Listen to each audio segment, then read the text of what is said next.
This is a Fox News alert. President Trump welcomed Canadian Prime Minister Justin Trudeau to the White House just moments ago before taking a trip to Pennsylvania to sell tax reform later today. Hello, everyone. I'm Dana Perino, and this is the Daily Briefing.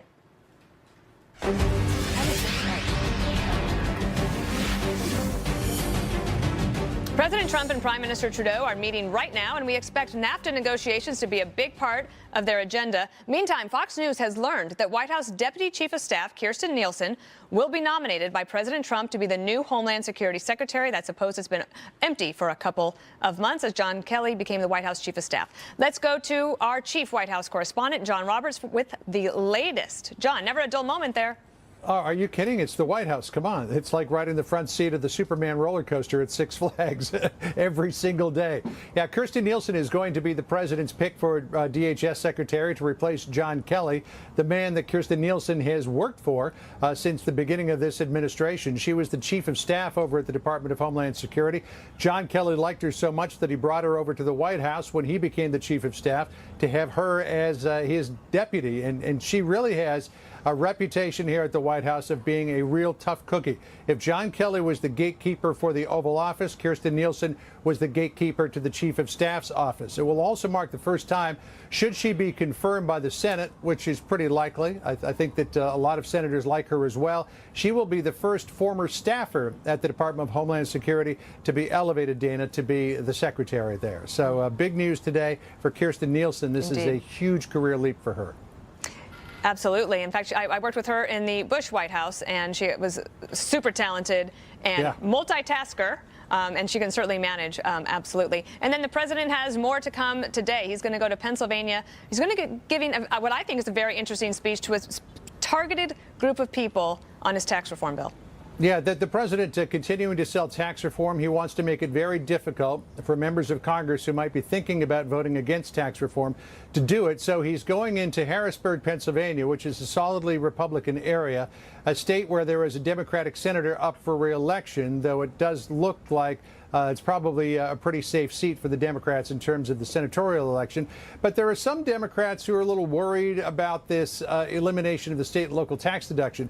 So the president is going to do whatever he can to try to convince them to vote for his tax reform plan. He'll have a group of truckers and trucking companies with him. The president really targeting middle-class folks, what he calls the forgotten Americans, really focusing in on what the tax plan will do for them. And for the very first time today, equating what repatriating corporate funds currently held overseas will mean for the average American taxpayer. The president will say in his speech that, quote, we will impose a one-time low tax on money currently parked overseas so that it can be brought back home to America where it belongs. My Council of Economic Advisors estimates that this change, along with a lower rate, would likely give the typical American household a $4,000 pay raise.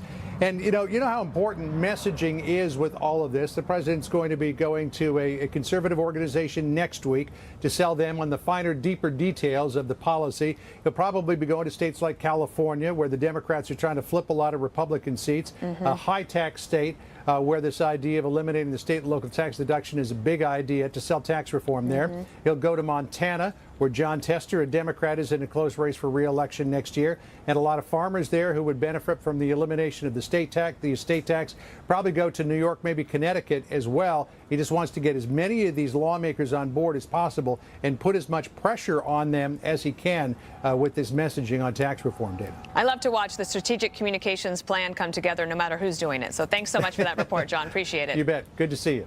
All right, as we mentioned, President Trump is meeting with Canadian Prime Minister Trudeau, and it comes as the next round of NAFTA talks are set to begin, and the administration's strategy appears to focus on watering down the pact and reducing its influence on American companies. Joining me now is North Carolina Congressman Mark Meadows, chairman of the House Freedom Caucus. Your first time on the Daily Briefing. We hope to have you more often. Appreciate you being here today. It's great to be with you, Dana, and certainly congratulations on the new show. We look forward to being with you on a regular basis. Well, you're certainly at the center of all these topics, so I want to get to a few of them. Let's start with NAFTA. Do you like the proposal that President Trump is putting forward to the Prime Minister today? Have you been briefed on it? Well, we've had ongoing discussions on trade, specifically on NAFTA. As you know, it's part of a four-part scenario where we're negotiating not only on small and medium-sized businesses, but on large businesses as well.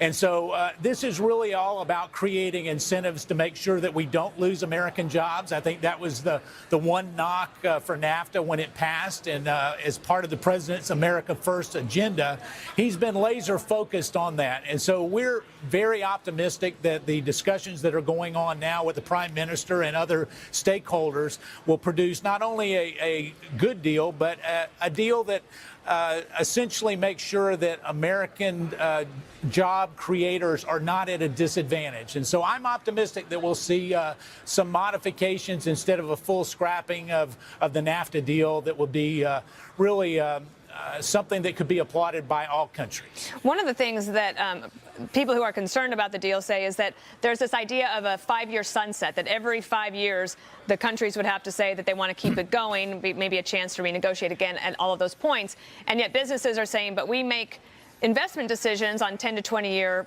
on a 10 to 20 year basis. So, for example, if North Carolina is trying to get a new manufacturing facility to base there, that's not something they would do on a 5-year basis. So, do you think there's room for some negotiation there? Well, I think there is, and I think you're right. Businesses make long-term decisions that are much greater than 5 years. Long-term, as you know, here in Washington, D.C., is 6 months. But long-term for a business is much longer than that. So as we look at our tax reform side of things, along with the trade, hopefully we'll fit those hand in glove. We'll be able to negotiate something to give businesses some certainty, whether it's on manufacturing or international trade. But certainly as we look to invest in the American jobs, it's really the ambiguity that has been the toughest thing that we've had to deal with. So I think that we'll get some real specifics there that ultimately will not provide for a sunset each and every 5-year period. Let me ask you, you brought up tax reform. So the president's going to be giving this big speech tonight in Pennsylvania. Right.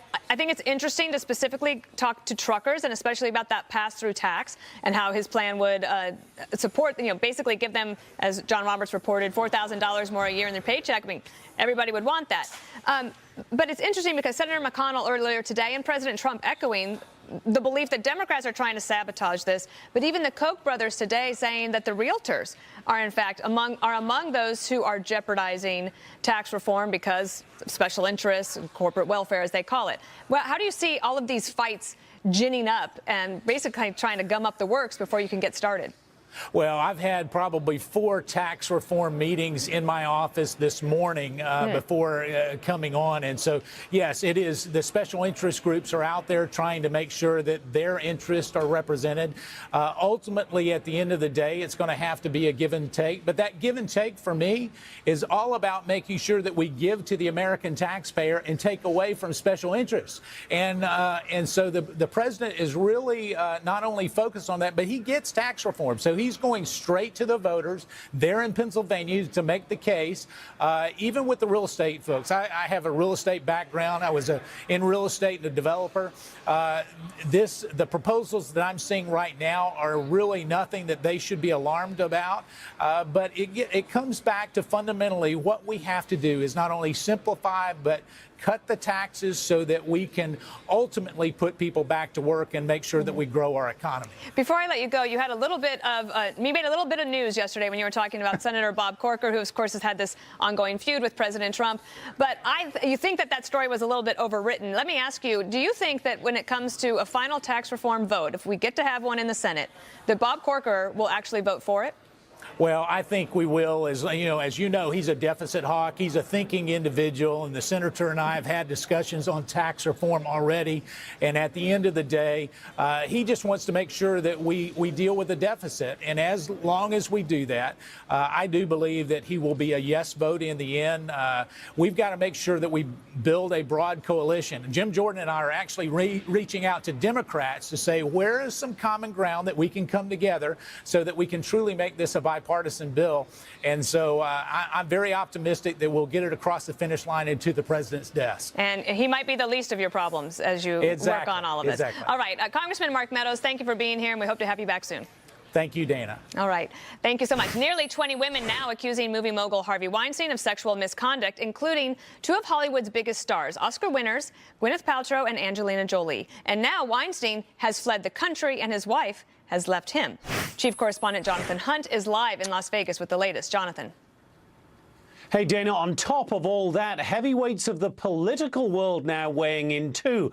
President Obama speaking out against Harvey Weinstein. Mr. Obama, like Hillary Clinton, had been under a lot of pressure to condemn the movie mogul, who was also a major donor to Democrats. And hours after Mrs. Clinton said she was appalled by Mr. Weinstein's behavior, President and Mrs. Obama followed, saying they are disgusted and adding, quote, "Any man who demeans and degrades women in such fashion needs to be condemned and held accountable, regardless of wealth and status." Weinstein is rapidly running out of friends. A who's who of Hollywood that once revered or feared him is now condemning him, as superstars Gwyneth Paltrow and Angelina Jolie say they were both victims of Weinstein's predatory ways. And Weinstein's wife of 10 years has released a statement saying, quote, "My heart breaks for all the women who have suffered tremendous pain because of these unforgivable actions. I have chosen to leave my husband. Caring for my young children is my first priority, and I ask the media for privacy at this time." And now the reporter who investigated allegations of rape by Harvey Weinstein and published them in The New Yorker is questioning why the NBC network, for whom he also works, apparently spiked a potential TV expose of Weinstein. Listen. NBC says that, that the story wasn't publishable, that it wasn't ready to go by the time that you brought it to them. But obviously it's ready to go by the time you got it into The New Yorker. I walked into the door at The New Yorker with an explosively reportable piece that should have been public earlier, and immediately, obviously, The New Yorker recognized that, and it is not accurate to say that it was not reportable. In fact, there were multiple determinations that it was reportable at NBC. And Dana, in the last few minutes, another actress, Cara Delevingne, has just posted on Instagram details of what she says was abuse and harassment by Harvey Weinstein. So the actresses keep coming forward, Dana. Wow, Jonathan, thank you so much. We'll keep following that story. And that's fascinating about Ronan Farrow as well. All right, there is new audio of one of the first calls made on the Las Vegas shooter. Someone's firing a gun up here. Someone's firing a rifle on the 32nd floor down the hallway. So who made that call and how it's changing the investigation? Plus, Mitch McConnell and Bob Corker at the center of outside efforts to take down the GOP establishment. Former White House Chief of Staff Karl Rove joins me, but first, Sarah Sanders from yesterday's press briefing. Senator Corker is certainly entitled to his own opinion, but he's not entitled to his own facts. The fact is, this president has been an incredibly strong leader on foreign policy and national security. President Trump meeting with Canadian Prime Minister Justin Trudeau right now. Let's listen in. President Trump, would you like to see NAFTA continue, or would you rather have a unilateral trade deal with Canada? Thank you all very much. I very much appreciate. We're here with a man who has become a friend of mine, Prime Minister Justin Trudeau, and Mrs. Trudeau. Thank you so much. Appreciate it. And we are discussing many things, including NAFTA, but we have discussions scheduled for quite a few subjects. And I think we both look very much forward. And I want to just tell you, Justin, great honor to have you both with us. Thank you. Thank you very much. Thank you. Great to be back here in the Oval Office. As the President said, a lot of things to discuss. We have an incredibly close relationship at two countries that are interwoven in our economies, in our cultures, in our peoples.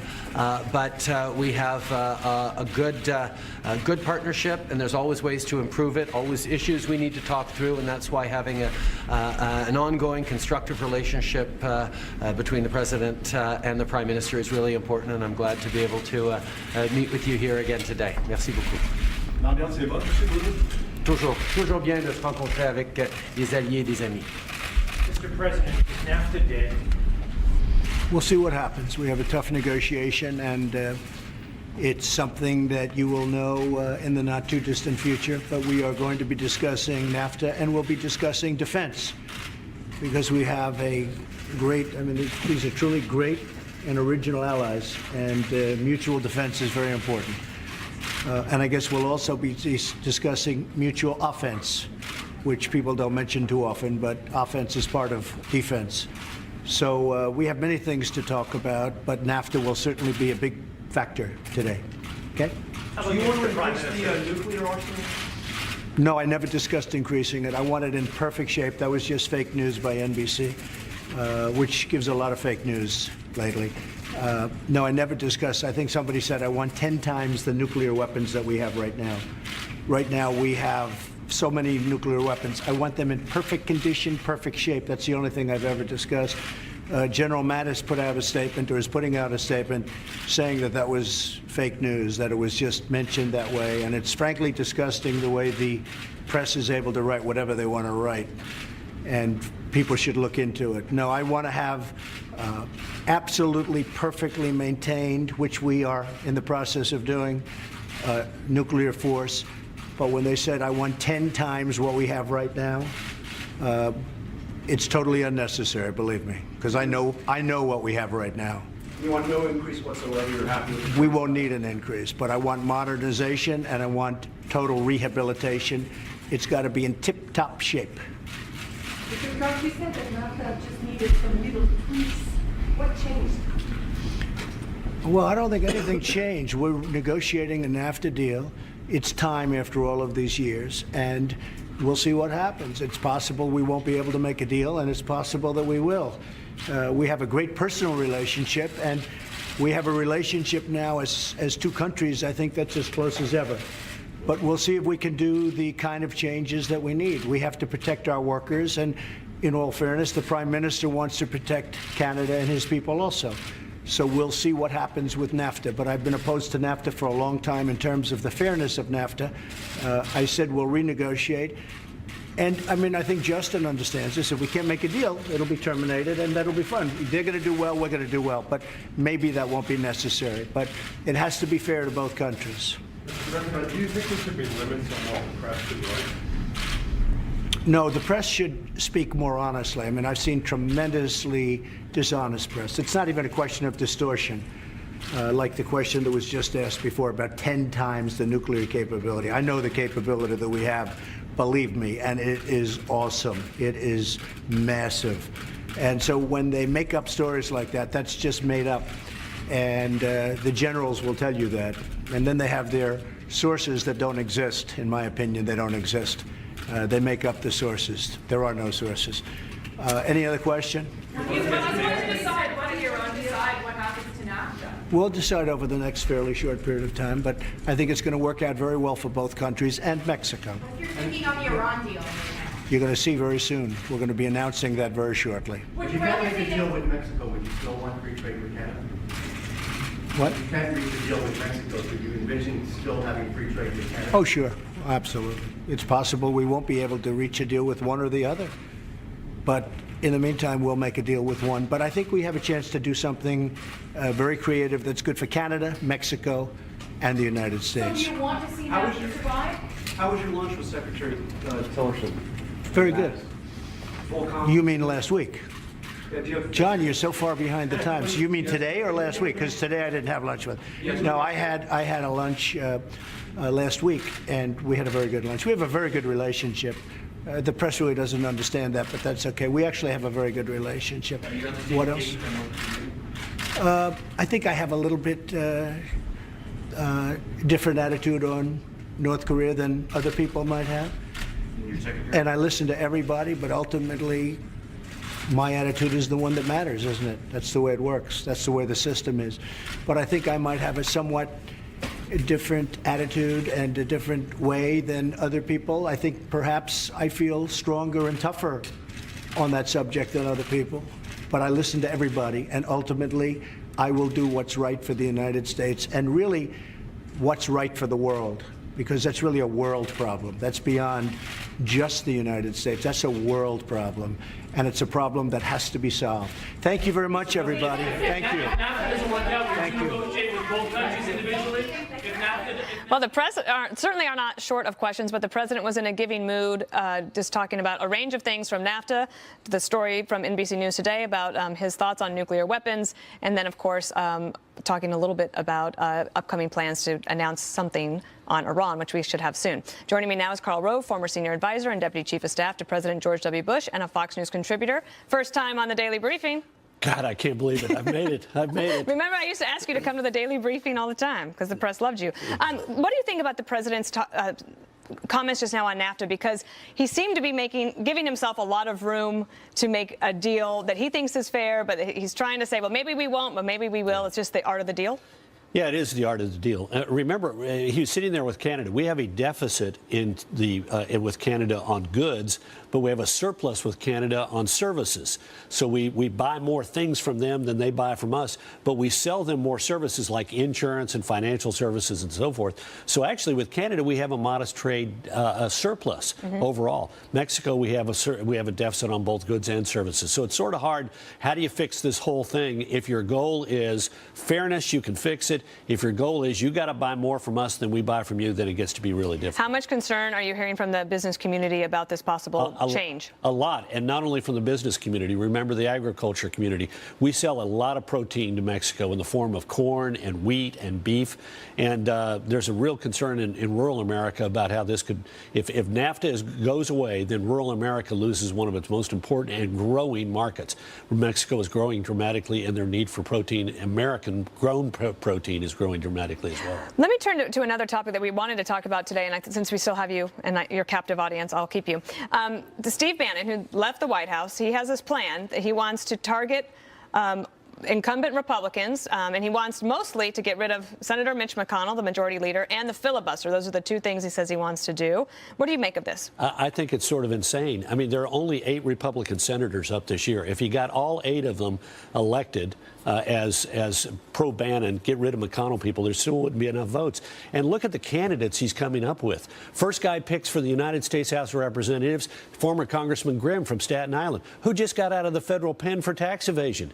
He's recruiting a guy to run in Wyoming who lives in Middleburg, Virginia, and Abu Dhabi, whose company is headquartered in Abu Dhabi, underwritten by a Chinese state-run company or state-associated company that provides security services to Chinese energy developments in Africa. He's got a guy. And that senator from Wyoming, Senator Barrasso, he has voted with the president 96% of the time. Right, and one of the leaders in attempting to get Obamacare repealed and replaced. In Nevada, he has a guy who has run 5 times for office, lost a race for state senator, lost a race for Secretary of State, lost a race for the U.S. Senate, and lost 2 races for the U.S. House of Representatives. And hopefully the 6th time, I guess Bannon thinks that's going to be successful. Well, let's listen to Newt Gingrich, he talked about this with Sean Hannity yesterday. Let's play that.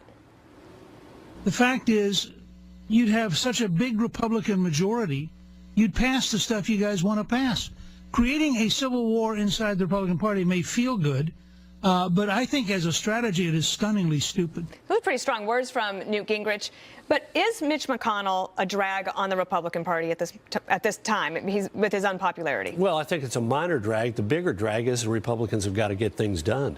I mean, I think grassroots Republicans are upset that the House was able to pass repeal and replace Obamacare, but the Senate came up short. And came up short not once but twice. So they better get it right on tax reform and get a bill done. House is going to be able to do it.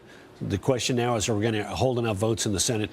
As you know, 52-48 is a very slim margin. There is a huge difference between having 52 members of your own party and having 53, 54, 55. And what Mark Meadows and I were just talking about is that when it comes to tax reform in the Senate, Senator Bob Corker of Tennessee, who has announced his retirement, he might be the least of their problems. Right. When it comes, because I think he'll vote for it. Yeah, I think he will end up voting for it. Rand Paul is going to be a problem, and there are going to be some others. And the administration's got a tough road on any tax reform bill because somebody's going to get gouged. There's no perfect tax bill that only cuts some people's taxes and doesn't put other people in a bad situation. Do you like it that the president's going to talk to truckers tonight as a strategy? I sure do. Interesting, right? Yeah.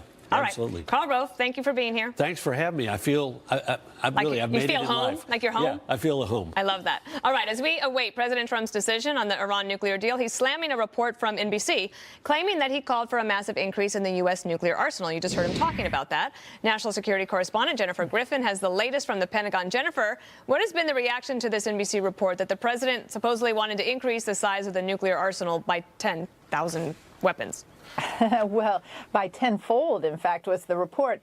Dana, you saw the reaction from the White House. The president himself called it fake news in a tweet this morning, and just now he called it a disgusting report. He said that Defense Secretary Mattis had put out a statement calling it fake news. We've been asking the Pentagon for that statement. We haven't received it yet. We have, however, reached out to other members of the president's national security team who were present during that July 20th meeting, where he reportedly made the comments, and so far none have confirmed the report or the account. The president was reportedly reacting to this briefing slide, which showed how the size of the U.S. nuclear arsenal had fallen from about 36,000 nukes in the 1960s to about 4,000 today.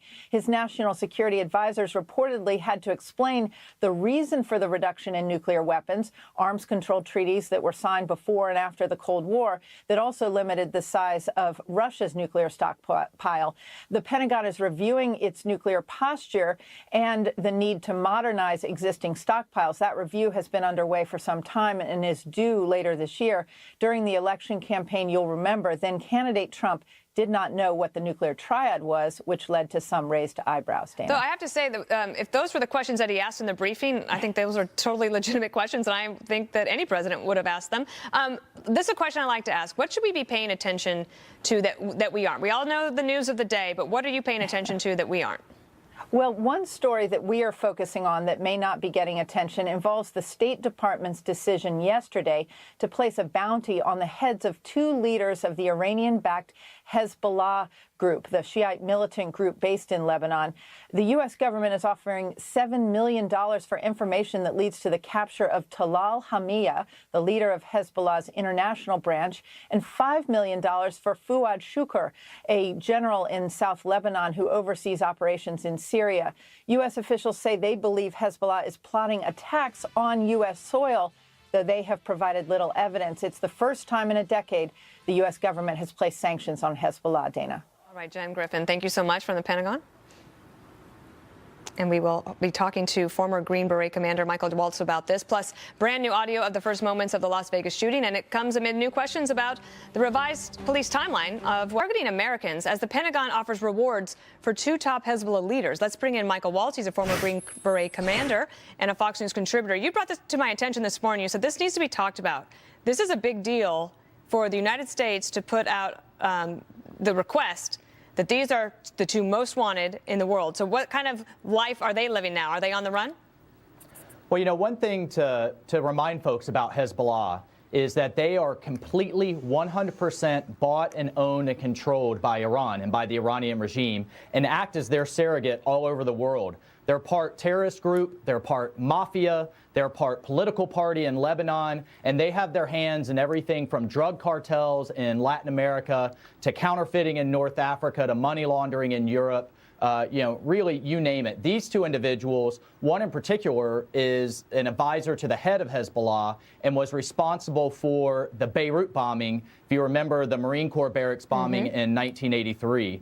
I am thrilled to see the administration aggressively going after these guys because it was something that the Obama administration really ignored. It ignored a lot of their nefarious activity all over the world and what they were doing across the Middle East because they wanted the Iran deal to go through, and they kind of didn't want to muddy the waters by aggressively going after these Iranian surrogates, which is what Hezbollah is. Do you think that the NCTC, the National Counterterrorism Center, has some sort of actionable intelligence, which is why they took this step? They do. So actually, in addition to this bounty, this reward by the National Counterterrorism Center, we also had an indictment by the Southern District of New York of two operatives on American soil scouting dams and scouting some other critical infrastructure because the Iranian regime plans to launch terrorist attacks across the United States as part of its broader strategy if hostilities break out between the U.S. and Iran. Something we really have to, I'm thrilled that you're focused on it. Michael, is there, is one of the things that President Trump is thinking about as he decides what to do with the Iran deal, and he says we're going to hear about that soon, possibly tomorrow or Friday. Yeah. Is this on his mind? Is this what he's thinking about when he's talking about Iran not living up to its obligations?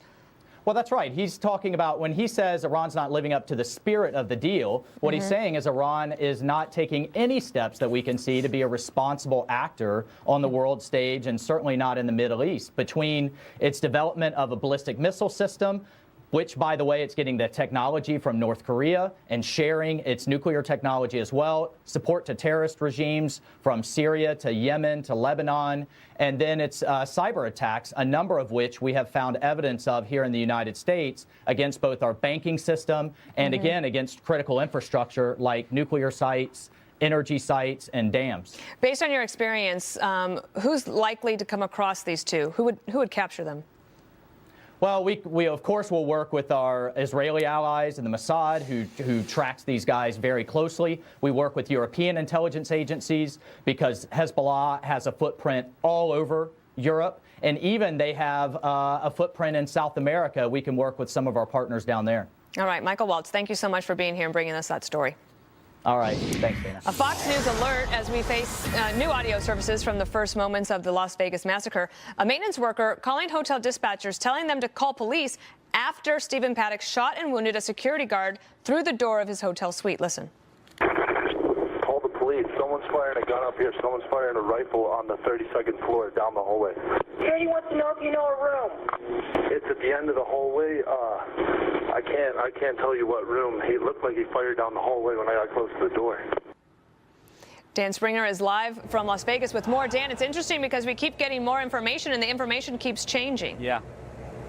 Yeah, and how calm he was in that clip. It was amazing. The audio clip was released today by MGM Resorts. That's the parent company of Mandalay Bay. And on it, we hear from Stephen Schuck. He's the building engineer who we now know was on that 32nd floor checking out reports of an exit door that would not open.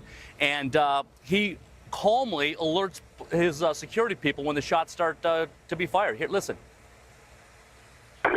Call the police. Someone's firing a gun up here. Someone's firing a rifle on the 32nd floor down the hallway. Copy. Hey, it's on 32. Stephen Galloway. Security speak. Base to 106 Stephen. Security wants to know if you know a room. It's at the end of the hallway. I can't tell you what room. He looked like he fired down the hallway when I got close to the door. Copy. So it's down to 100 the hallway, correct? Security's up here. You know where you at? 100 hallway. Don't go. Absolutely chilling. Also today, we have video of a news conference that was shot just a little while ago. The first lawsuit following the tragedy was filed on Monday. It names MGM Resorts, Live Nation Entertainment, the concert organizer, and Slide Fire Solutions, a bump stock maker. It's filed on behalf of 21-year-old Paige Gasper. She's a college student from California who is home recovering from a single gunshot that shattered her ribs and tore through her liver. The lawsuit alleges gross negligence on the part of the hotel for not properly monitoring guests as they come and go and also not responding quickly enough to the gunfire. Dana? All right, Dan, still a lot more to learn, and thank you for being there and bringing this story to us. A news conference underway right now on the deadly California wildfires. This is amazing. 22 large fires are currently raging out west, and there are 18 confirmed deaths and reports of more than 500 people missing. The fires reducing 3,500 homes and businesses to rubble, charring trees and scorching the earth. Claudia Cowan is live from Santa Rosa, California, with more. Claudia. Well, hi, Dana. You see block after block in neighborhoods like this one. You know the damage and loss of life will be extensive. We are in the Coffee Park subdivision of Santa Rosa, one of the hardest hit areas. Frankly, it looks like a bomb went off, and people are now returning to sift through the rubble and see if they can salvage anything. Many escaped in the nick of time when the fire roared through here late Sunday night. And while it's considerably cooler today, winds are starting to pick up. Gusts overnight sent embers flying in all directions, sparking new fires and new evacuations in Napa, Solano, and Sonoma counties. Several thousand people are still out of their homes, and local officials are asking for patience while fire and utility crews go through all the burned out areas to make sure they're safe for people to return. The wildfires tearing through Northern California continue to expand unabated. There are 4 burning in Napa County alone. Major fires are now spread over a 200 square mile region, and not one has been contained. 18 people have died, including 69-year-old Linda Tunis, who used a wheelchair and lived in a mobile home here in Sonoma County. She was on the phone with her daughter Sunday night and cried out, "I'm going to die," before the phone went dead. Hundreds of others are reported as missing.